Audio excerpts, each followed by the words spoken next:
Hello everyone, this is Victor Von Hom, and this is my deck guide and deception. I'll go over the card choices on my deck and some of the strategies on how to win certain matchups. I use this deck to place top 10 using only core cards, and believe it's the best free-to-play deck in the current meta. So if you're a newer player or someone who doesn't have a lot of money to spend in the game, this deck is a very solid choice. This weekend, it was mostly Light Zoo with the Summon Acolyte, Death Zoo with Undying Wish, Rune Control Mage with Ocular Fiend, and the Mirror Match. I made some changes in my deck to reflect the faster meta.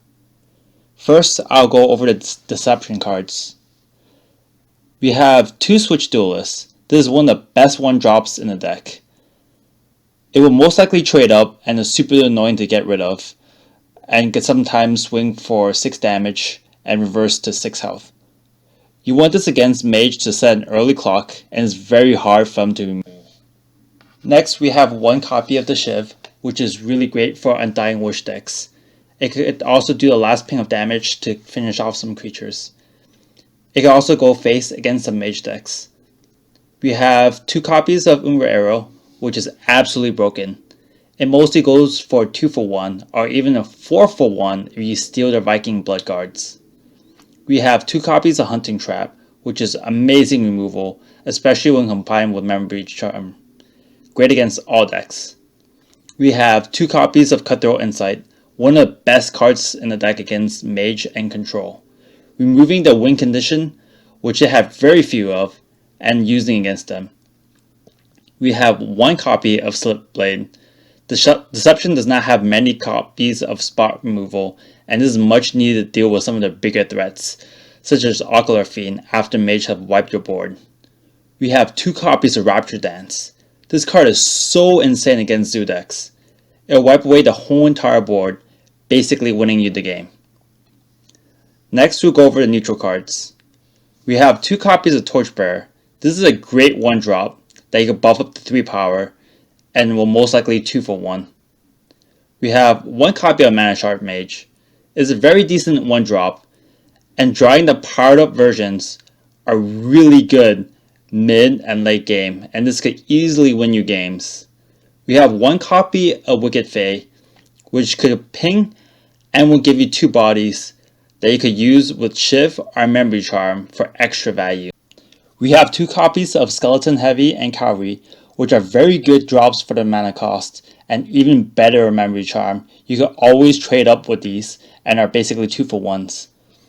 We also have 2 copies of Viking, which is a decent body, and will reduce 1/1s that could trade up after an AoE.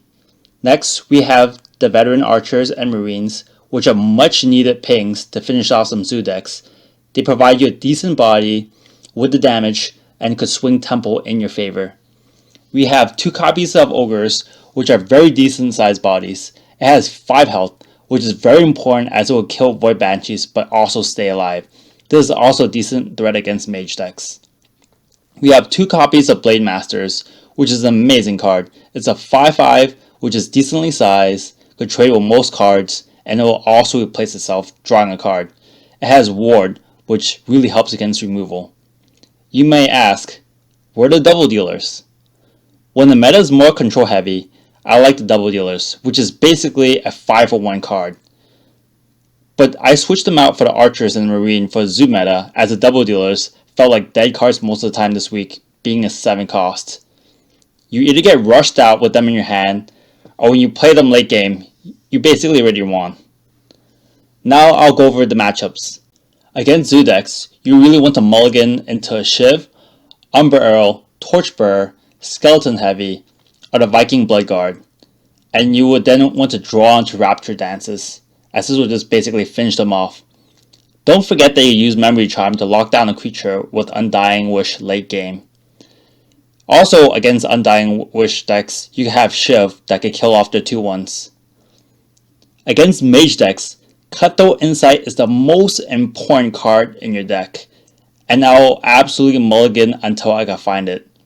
I also hope to draw into the Blade Masters, as it will soak up at least 2 to 3 spells while dealing a bunch of damage. Slip Blades are also really good to remove the very few threats that they have in the deck.